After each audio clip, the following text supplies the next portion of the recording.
chaperone episode of We Only Look Thin. I am Catherine Weigel. I have lost 145 pounds. Wow. Snacksidentally. Whoa. And with me today is... Donald Weigel, and I have lost 100 pounds on purpose. Weight loss robot, Donald Weigel. Weight loss robot. Catherine, before we started recording, was like, let's keep the banter to a minimum this time. Yeah. Like, looking at me, and so now I'm very serious. I'm getting straight to the point. Well, so much has happened since the last episode. It's been about 10 minutes. Yeah. 10 minutes since we recorded the last one. We got all the banting done. I know for you it feels like a whole week has gone by, but time just flies when you're waiting on, or maybe it just feels like forever when you're waiting on the next episode of We Only Look Thin. You know, I listen to other podcasts and they say like, oh, I have a day where I podcast. I just record 5 episodes. I don't know how people do that. Yeah, I gotta pump myself up. I gotta rev myself up. Yeah. It depends on the weather, my depression, the lack of depression. I do this whole thing where I like shout encouragement at myself in a mirror before we start. You do? Wow. Okay. No, I just made that up just now. All right. No, but I think getting pumped up is important. Right now, I am being fueled by hunger. Yeah. I want to eat something. My stomach is rumbling. But first, I want to impart wisdom on people. Yes, wisdom. I don't know why I think it's funny to mispronounce things. Yes, indeed.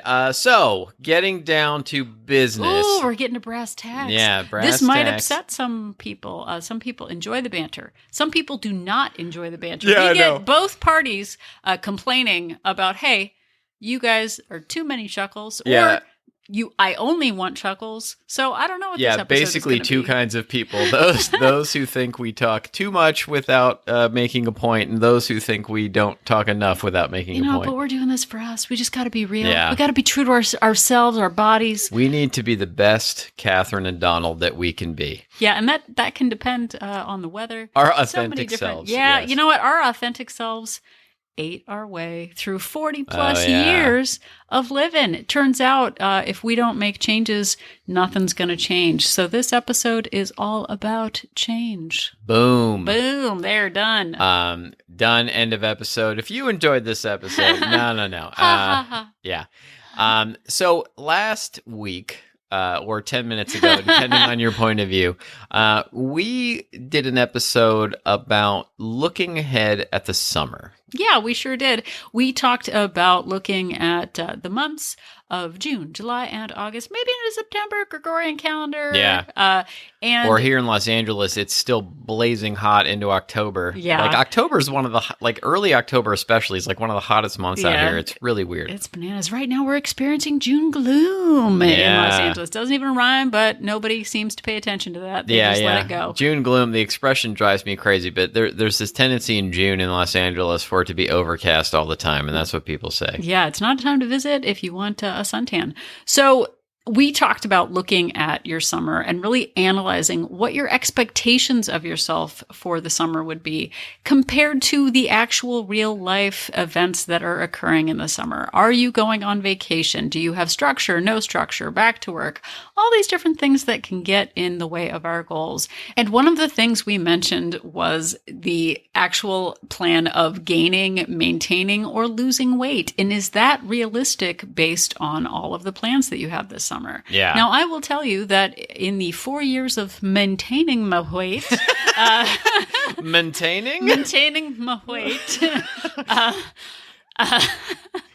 cracked myself That's up. a choice. Sure. I don't know. It sounds fancy, doesn't it? Oh, yeah. Our- Super fancy. Our daughter says that when she's like, oh, fancy, when we don't use paper plates. But in the 4 years, we have gone on vacations. We have worked in indulgences into our plan. Yeah. And we have also stayed at home for a year because of a pandemic. And yet still, we have been able to maintain our weight loss. Yeah. And in the past, I would gain a flat 5, or maybe not so flat, but a big 5. every time I would go on vacation. And that would just take me up the scale 145 pounds. But we have figured out ways to be proactive and engage in our time away to make it work for us. And we have growth mindsets, and we know that we can either be the victim of our vacation choices or the champions of our vacation choices. Oh my goodness, there's way too much fancy sounding talk on this episode already. I don't know. I'm doing Duolingo right now, learning Spanish. Yeah. And I always enjoy the words that are basically the same as the English Right, words. I'm like, I already know how to speak the language. I took Spanish in high school, and our teacher actually told us if you don't know a word for something, like give it a shot, say the American version, but with a Spanish accent, and there's a really good chance you'll be close. We have a dish towel in the kitchen that has how to make limoncello, as you do in your spare time. And it's written in Italian and in English. And our daughter was like, I think this might be an ingredient list. And the word for ingredients in Italian is ingredienti. Yeah. And I was like, what was the big sign? What was your first clue? Yeah, but I don't need to home churn limoncello this summer. That's not what it's about. It's about making it easy to make good choices. I might want to go buy some, though, because now suddenly I'm craving it now that you're talking about it. Yeah.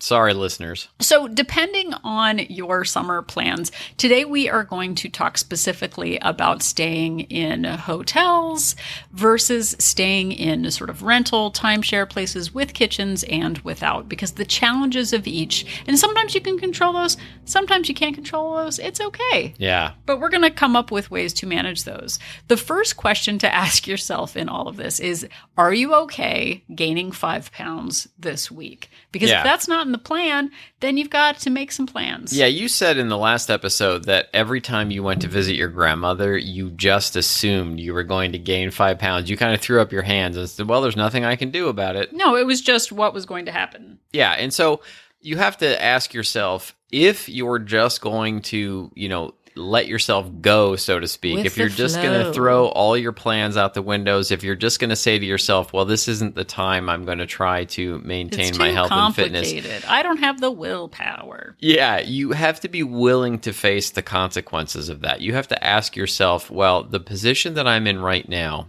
if I come back and I'm 5 pounds heavier, if I'm 10 pounds heavier, am I willing to put in the work it's going to take that weight back off? Exactly. So think about the time you're going to be away and think about how many times you're planning on going off track. Because if you have 3 vacations planned this summer, you might be looking at 15 to 20 pounds of gain. And if you want to battle against that, that means you have the opportunity as a grown-up who puts food in their own mouth to make choices that you can feel proud about. Most people out there are not being force-fed things. What Most people are do? Voluntarily eating the food that they're So eating. much pressure. Yeah, exactly. So we're going to break this into 3 parts. The before you go. Yeah. And the ways to plan for it. And then the actual practical tips and tricks of being on vacation. So, what do you do before you go?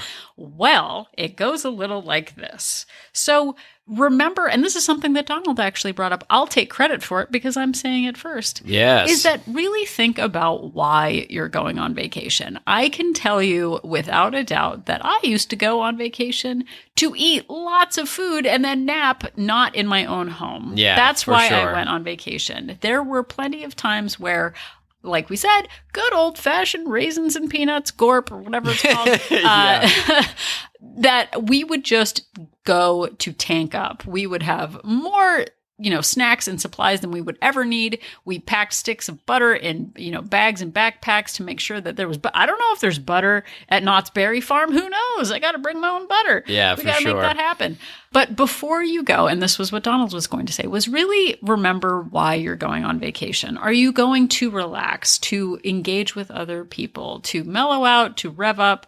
What are your actual plans? Is your plan like, boy, I sure am looking forward to quickly gaining 5 pounds. How can I make that happen as quickly and as efficiently as possible? Exactly. And I spent most of my life really, people would ask me about plans, or somebody would come to visit me, or we would go somewhere, and the surface me would be like, oh, that activity sounds fun. That concert, that theme park, that, vacation destination, that tourist activity sounds really fun. But the real me inside was like, what am I going to get to eat? When am I going to get to eat it? And how often am I going to get to eat it? And it was all for me. The motivation for doing just about everything in my life was the food and when I was going to get to eat it. And really, that's not what vacations are supposed to be about. They're supposed to be about having life experiences, seeing people,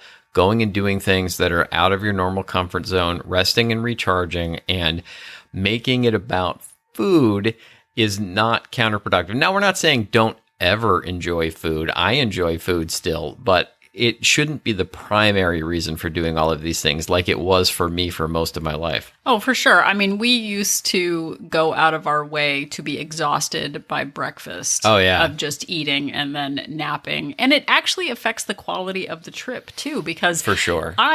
We talked about it on our WOLT Disney World. Ha ha ha ha ha ha. So much wordplay. So fun. So fresh. She's making fun of it, but it's one of her favorite things is coming up with titles for these episodes. It's very exciting. Yeah. We kind of work the content around the fun titles. Yeah. But we went to Disney World and I ate so much one morning that I had to make excuses about why I couldn't go on rides later because my stomach hurt so badly because apparently couldn't pass up a churro at 7 a.m. like it was a baton in a 500-meter dash. Right, exactly. It dashed in my mouth.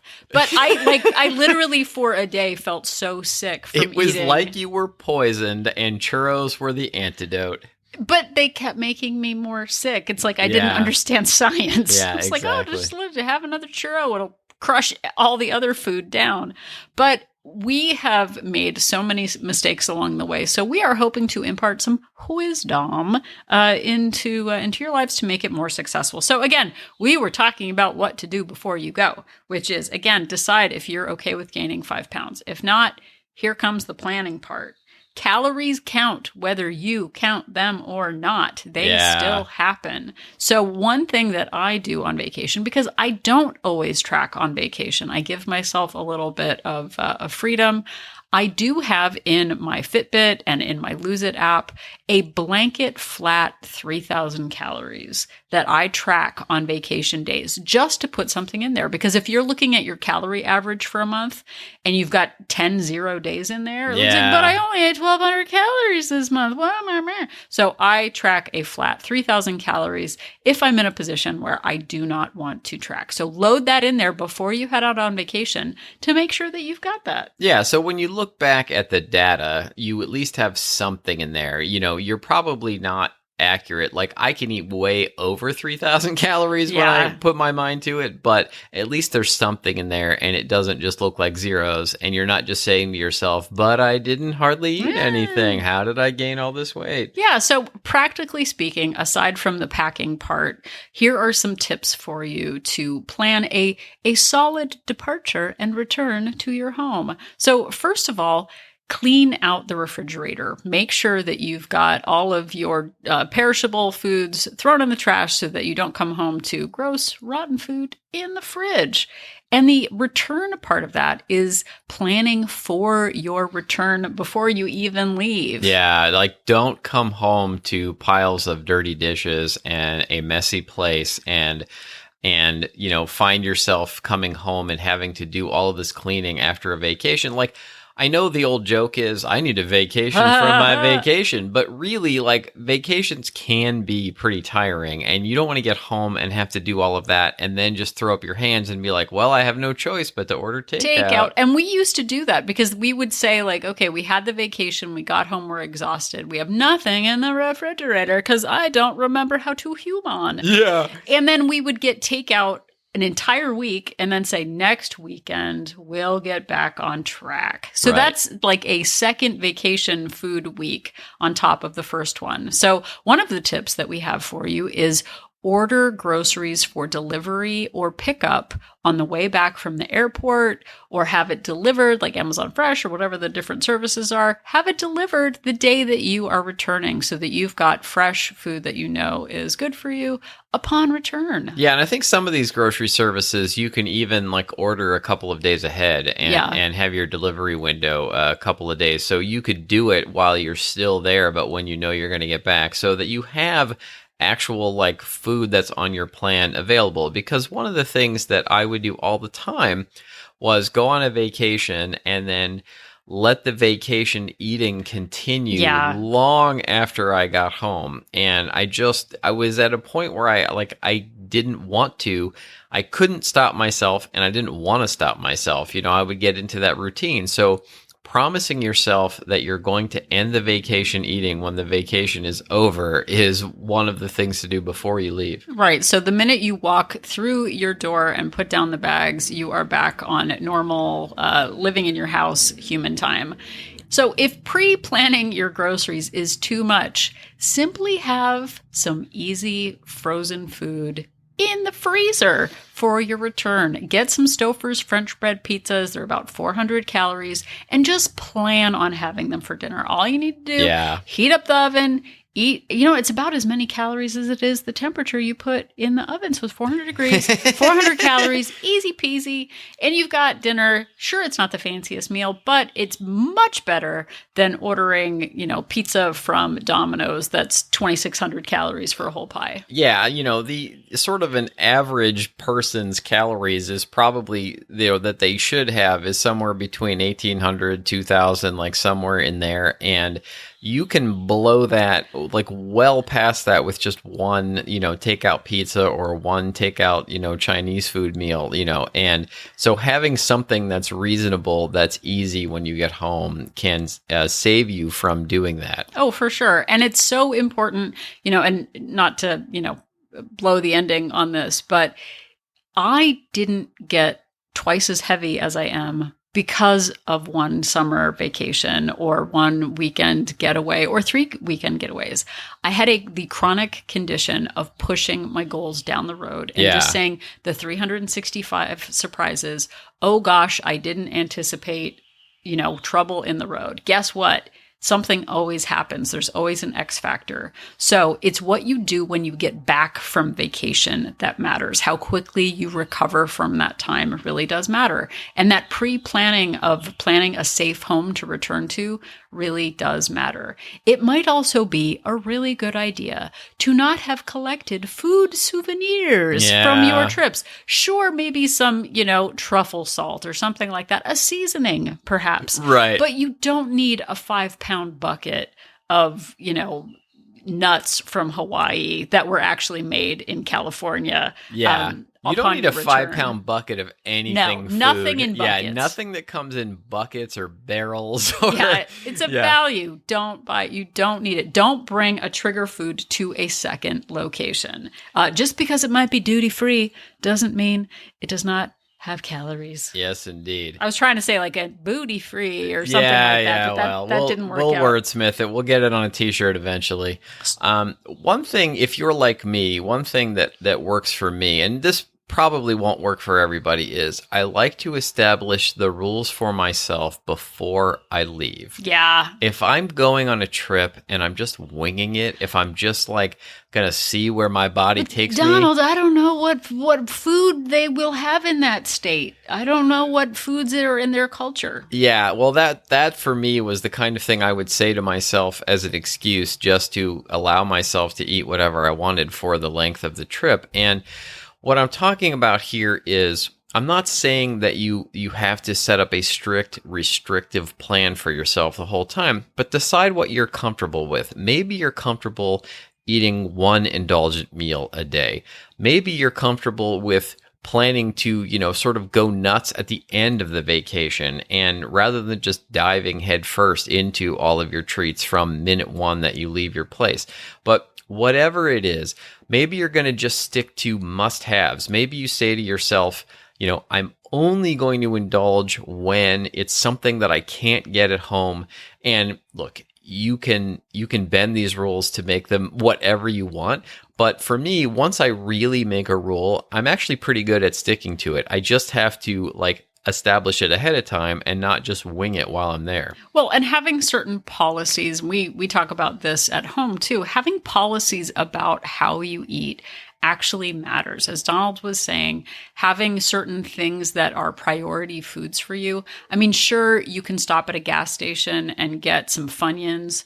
I know we've talked about Funyuns before. Your Bugles, any off-brand chip snack, that's not like a special vacation food. Yeah, if you're going to a town that you've gone to before and you know that they have a special bakery with a special food thing, insert whatever it is here, and you want to make that a priority, enjoy it while you're there, but do not bring home the dozen whatever because it's of value or because, you can't get it any other time. Enjoy it, but do not bring a dangerous food to a second location. Another thing to do regarding policies is just deciding that your day food is going to be as much and as close to your normal day food as possible. Yeah, this is a great one. And save indulgences for the evening. Yeah. So, for example, have your normal protein and vegetables during the day, and then save your indulgences for dinner or an after dinner dessert or that kind of thing. You don't need to, if you start out your day with, 3 mimosas, you're probably not going to be making super great, delightful choices for the rest of the day. Yeah, and that touches on something I wanted to touch on too, where I am much more likely to indulge in food when I also indulge in alcohol. Yeah. So I am not saying avoid all alcohol, but I know for me, once I go crazy with the alcohol, then I'm going crazy with the food at the same time. I'm much less likely to make a good decision once I'm a little tipsy. Yeah, I call it being calorically promiscuous. Yeah. Because my inhibitions go down as prohibition goes up. No, that didn't work. Never mind. They don't all work, people. We say a lot of things. So I know I've joked about this before, but I kind of call it being like a sweet or alcohol vampire. So until the sun sets, I stay on plan. And then after sunset, I go off. It is so easy when we are around other people, we're on vacation, to make choices that we end up regretting and to say that we're just victims to it. But we can be proactive in just making policies takes away that negotiation. Sure, you don't know where you're going for breakfast, lunch, or dinner, but you can have policies around sticking to protein and vegetables and limiting your carbs until after dark. Yes, indeed. It makes it a lot easier. We also have talked about having, the kid meals or the happy meals instead of the giant portions. If you are going to a place that might be trouble, stick to smaller meals. It is okay. You don't need to tank up like I used to do or get, the giant double stack of pancakes every single day and then be exhausted and gain 5 pounds because it's basically £1 per silver dollar pancake is what I found. Exactly. So at the beginning of the episode, we talked about, we said we were going to talk about some tips to deal with when you were staying at like an Airbnb type of place.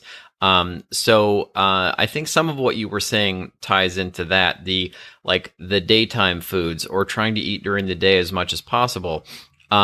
When you're staying at a place that has kitchen facilities, you have the ability to then eat up some meals at home. And this not only helps you to stay on your plan, but it also helps financially with the trip. Well, and two, setting some priorities with your traveling companions, your family. Maybe you are seeing family that you don't normally see, and you have different ideas about what a kitchen means. Is it a place just to put creamer for your half and half? Yeah. Or are you actually having meals at the location? Because some people just want to go out to eat all the time, and that might not fit your plan. And it's okay to diverge and go separate ways if that food doesn't, that food plan that they have doesn't fit for your lifestyle. Yeah, we've had some very different experiences with sharing places with kitchens with different people that we've traveled with.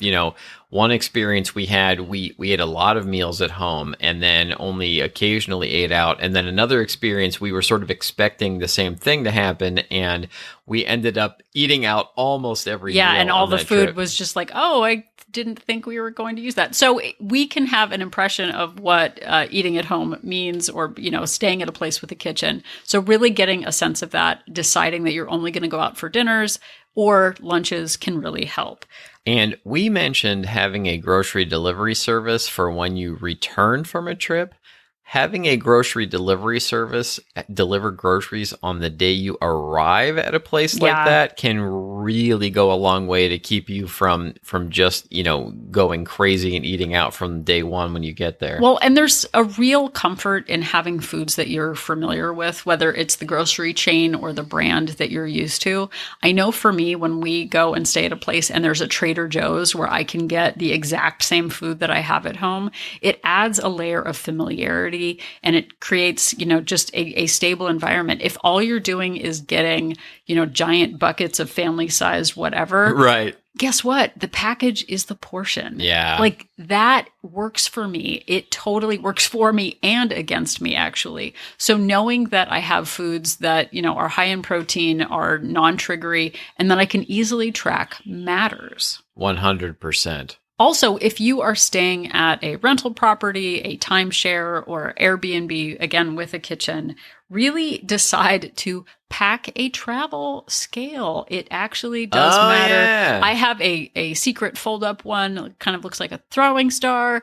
It's not a throwing star. It's made of rubber. It's fine. It won't hurt anybody. But put it in your pocket. There are so many different times where people say like, oh, I forgot to bring blah. Yeah. Whatever the blah is. Make a list. I actually did this maybe before the pandemic. I was I need a travel packing list, and I made it, and then the world shut down, and I haven't dusted it off. It was on papyrus because it was so long ago with my quill pen. You know how they had quill pens and papyrus? Yes. I'm mixing metaphors, but make a list of those essential things that you need to stay on track. Buy an extra Fitbit charger to keep in your travel case so that you don't accidentally remove the one that's at home and then you can't charge your Fitbit and then you're a victim to whatever. Extra pair of earbuds, your travel scale, water bottle, whatever, your headbands, your sweatbands, whatever kind of bands that you need. Pack those in your suitcase, have an extra set so that you can stay on track. And a lot of these places have kitchen amenities when you get there, so this may be overkill, but if you are going to want to weigh and measure your food, maybe even bring a small set of like measuring cups and spoons along in addition to your scale. I know that probably somebody's rolling their eyes and saying that's a little too far, but look, if you're really serious about sticking to your health and fitness plan while you're on vacation, that really can help. Well, and if you're not willing to do that, sorry, I'm like, well, if you can't even do that, then just stick with those single serving portions. Yeah. Buy the single serving peanut butter, chips, all those high fat, high caloric impact foods. Buy the single servings so that you can support your habits. We had a situation where we had a timeshare, and I will just call her Dawn's fit sister, literally bought a 5-pound container, like a screw top 5-pound container of like granola trail mix. Oh, yeah. She can moderate. Right. She takes 3 nuggets of nuts and 1 coconut shred, and that fills her for the day. She can moderate. Yeah, that's not me. It was out on the counter. Yeah. I did the fistful of just nobody's looking. Right. We got to finish it before we get back on the plane. We've wasted all this money if we don't finish the gorp, Donald. Exactly. So that was maybe my downfall. Keeping food out of sight can really help. I know when you're in maybe a smaller kitchen situation, it can be difficult to do that. Keep the fresh food out and put those high calorie value foods away so that they are out of sight. Yeah, indeed. And just remember, Catherine said earlier that calories still count even if you don't count them. Calories still count even if no one sees you eat them too. Yeah. They still affect you exactly the same way. So, and also I know it can be difficult when you're staying at a different location to stick to your normal routines for activity. So say you're used to doing, your morning yoga or aerobics or whatever.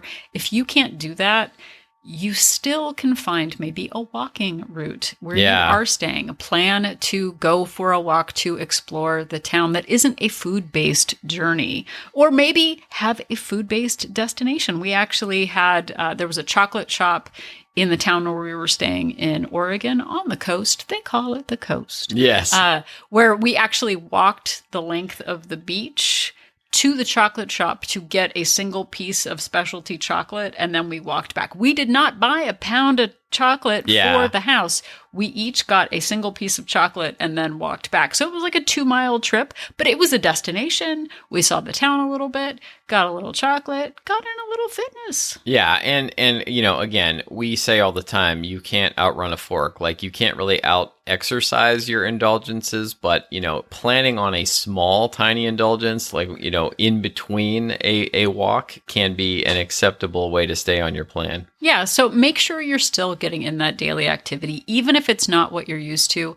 I am actually reading a book called Tiny Habits by BJ Fogg, I think his name is. Yes. And he talks about it being okay to disrupt your normal habit schedule. If you're used to going on a 5-mile run every morning, must be nice, ex-coworker. Yeah. Or, you know, you're used to rebounding or whatever it is, and you're out of that habit. It's okay to create a new habit on the vacation. It doesn't have to be just because there's a fitness center nearby. It doesn't mean you have to join it if it's not fitting your schedule. You are on vacation, but getting in daily movement really does matter wherever you are. It's not about outrunning the fork. It's about just staying fit and active. Absolutely. Now, you also said you had some tips for people staying at hotels. I sure did. So it's much easier when we have a full control of a kitchen at our disposal to stay on track. But if you're in a hotel, you might be in a limited food situation where you maybe only have a mini fridge, and you might not even have a hot plate. You're just, you're with the coffee maker. A lot of hotels have microwaves in them, but some of them do not. Yeah. So being in a position, if you can pick a place that has a mini kitchen, I know some hotels see more of like long stay places where they might have a smaller kitchen. Right. See if you can do that. And even if it costs more, think of the money that you're saving by not going out to eat. So if you're spending as a family $40 or $50 just on lunch, right, it is worth it to pay for a hotel that might be $50 more a night just so that you can be eating food that is on your plan. We pay a price for compromising our choices. And if we're going to overeat anyway, then maybe it's just better to stay at like a Residence Inn or something. Marriott, please sponsor us. Please, please, please. Oh, please. Please sponsor us. Yeah, for sure. But stay at a place that has a kitchen. I also heard on Happier with Gretchen Rubin, friend of the show. Indeed. Her sister is working at a hotel right now. She's off on location. She is staying at a place with a mini fridge. And her colleague actually asked for a second mini fridge to be delivered to the room. And guess what? This is genius. They delivered it. Yeah. That has never occurred to me to ask for more. The idea of having a second mini fridge so you can fit more of your food that's on your plan. That blew my mind. I know sometimes we bring a cooler and you can get ice at hotels, but then like the water melts and then everything's all wet and whatever. It gets a little bit weird. But actually just asking the front desk if they would bring you a second mini fridge, that could be really cool. Another idea that we had walking as humans who like each other outside the podcast. This is going to blow your mind, everybody. Sit down, buckle up. Here we go. It might be worth it to have an Amazon purchase of an Instant Pot or a toaster oven delivered to your hotel room to use while you're on vacation. Yeah. Now, just hear me out. Waste not, want not, right, etc. Whatever. But if you're going to spend $30 on a toaster oven where you could prepare your breakfast or your lunch and heat something up and have something in the room instead of getting takeout, again, the cost of the toaster oven that you use temporarily, that you leave behind on vacation, can save you money by not going out to eat and blowing your calorie goal. Well, and there's the literal financial cost of it, and then there's also the sort of figurative cost to your health and fitness plan that you may be saving. Like, there really is a cost benefit analysis that can be done here to decide whether that $30 toaster oven is worth it for you. Yeah, and it's a small price to pay for saving yourself the price of gaining weight later on.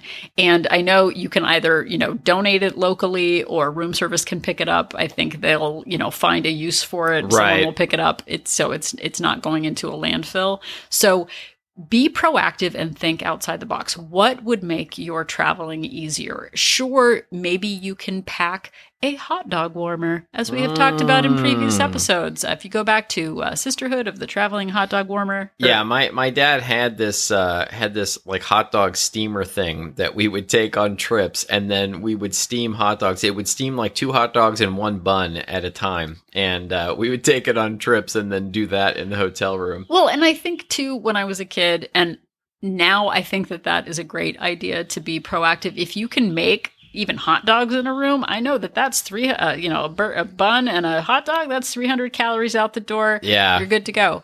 But I used to, my favorite thing in the whole world was room service. Oh, yeah. I get food brought to my room on a silver platter. Yes, please. It was all about the minibar and the room service. And now finding ways to moderate that, maybe save it for special, save it for one meal, that's fine. But all the money you spend on those extra calories, it just is not worth it. So finding ways like buying, Instant Pot, air fryer, hot plate, whatever, bringing something with you if you have room for it, if you're driving, or ordering it and having it delivered to the room can really help save you. We can so easily just fall victim to, I don't have a choice. Well, there wasn't anything we could do. It's worth that small investment to think outside the box. A couple of sort of obvious things, too, that you can do are, we're not gym folk. We do our health and fitness outside of a gym, but find a hotel that has a fitness center so that you can still maintain some of your fitness routine. And if you're like us and you don't go to the gym, you can still maybe find a yoga mat, or bring a yoga mat, or have a yoga mat sent to you where you can do that sort of thing.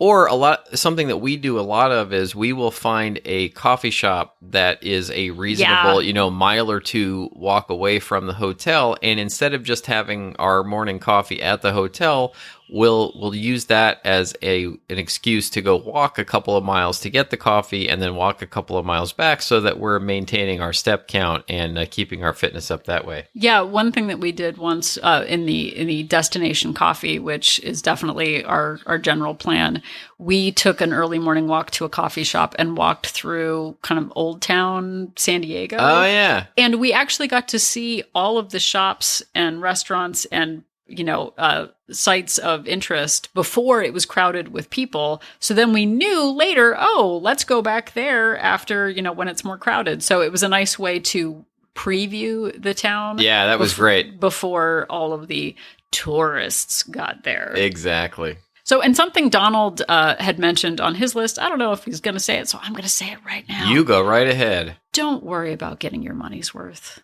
If they have free continental, whatever, free cheese and crackers, free wine, nothing free is free. We pay a price for those free services, and we can use them and enjoy them, but we don't have to tank up. Like, I'm going to make 25 waffles so that I can get the value out of the breakfast buffet. Yeah. My hotel comes with a free breakfast, so I'd better eat every amount of food I can get out of the breakfast in order to get that's just not, that might save you a few dollars. That might make you feel better about the cost of the hotel, but it's not going to make you feel better in the long run physically, and it's definitely not going to make you stick to your fitness and health goals. And something else to consider, I can't remember if Donald said this, but if you're doing planning for vacation, we spend a lot of time looking at the points of interest that we want to go and visit, but checking out restaurants that have menus online, you can pre-decide what you're going to have and choose the kind of restaurants that fit into your budget. Yeah. And I know all the time, we say to ourselves, but I don't know what I'm going to want in the moment. But the problem with that is that in the moment, I'm much more likely to give in to my indulgences. If I, sort of plan this when I'm in air quotes sober, and I look at the menu ahead of time and I just decide what I'm going to have, and I go in and I don't even look at the menu. I order what I've already pre-decided on. I'm much more likely to stay on to something that I'm going to be proud of later. Well, and look, are you looking? I am looking. Okay, here we go. I love food. What? I love it. I want all of it. I want all of the options. Fear of missing out, all of that stuff. We can have everything. Donald and I have lost a lot of weight and have kept it off. And we have made decisions about the indulgences that we make. As hackneyed phrases, you can have it all, but not all at once. I used to go to a restaurant to get my money's worth. I want the biggest portion, the most indulgent thing. I could never make this at home. The reason I'm going out to eat is enjoying time away, not having dishes to do, relaxing with family and being waited on, looking at a beautiful view. Yeah. It doesn't have to be about the most calorically expensive thing on the menu. We can decide, because we are grown-ups, and we did an episode on this recently, don't get appetizers for the table. The table is hungry. No, I just want an excuse to eat, chicken wings or whatever. Decide on the indulgence. Tonight is appetizer night. Tomorrow is entree night. The next day is dessert. The next day is alcohol. If we have appetizers and entrees and dessert and alcohol, that's 4,000 calories out the door. And every single time we make that choice, we're basically saying, this is a pound. Right. I am going to gain a pound because I really need these mozzarella sticks. Guys, we know what mozzarella sticks taste like. Yeah. That's not special. Right. Stick to things that are really meaningful and decide in advance what you're going to do and what choice you're going to make about what indulgence you want. It can be really easy when you're feeling festive and everybody's eating what they want. Why can't I? Oh, we bought the mac and cheese for the kids and the kids aren't eating it. We want to get our money's worth. Right. Oh no, they use Gruyere cheese in the kids' mac and cheese, and kids hate Gruyere cheese, so I guess I just got to eat it because you want to get your money's worth. Yeah. Please don't do that. Look at it as a single indulgence. Do not bring food to a second location. It's not going to taste as good. When you eat it, just eat it and forget it. That doesn't rhyme, but what are you going to do? Not everything rhymes. Well, thank you very much, everybody, for listening. We really appreciate it. I think next week we will give some more tips, this time about when you go to visit family or visit people, or when they come to visit you. And until then, you can listen to all of our episodes wherever you found this one, or always at our website at weonlylookthin.com. Yep, and if you are at weonlylookthin.com, you can click on Join Our Support Group. Our support group is a great way to get accountability when you are traveling on vacation and you need a little extra support. So join us there. We have two options for membership. One is a monthly membership with a 3-day complimentary trial, and the other is a 3-month perfect length of summer membership for We Only Look Thin. That comes with a 7-day complimentary trial if you would like to give us a try. Yes, indeed. Please do. And if you would like to get in touch with us, there are several ways to do that. You can email us, first of all, weonlylookthin@gmail.com. And we will eventually get back to you. We'd love to hear from you. We'd love to hear your vacation tips, things that we maybe missed that we could put into a future episode.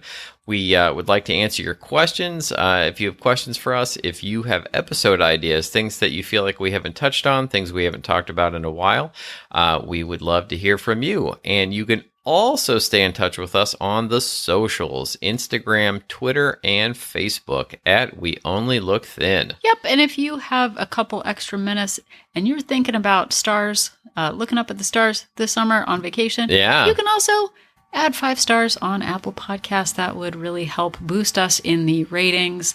Leave us a little review. Let us know how we're doing. And not only does it boost our morale, burns a few extra calories, it also helps other people find our podcast. And that actually matters. It certainly does. So if you're still trying to decide whether you should use your quill pen with your papyrus, just remember that Catherine and I are an inspiration.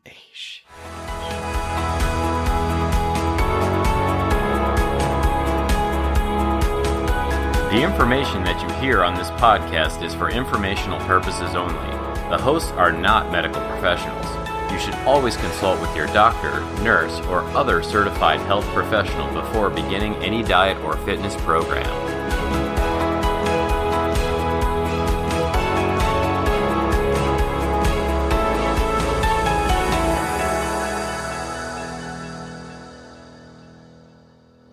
You know, if you don't have time to get groceries, What is with the red baron strafing our house?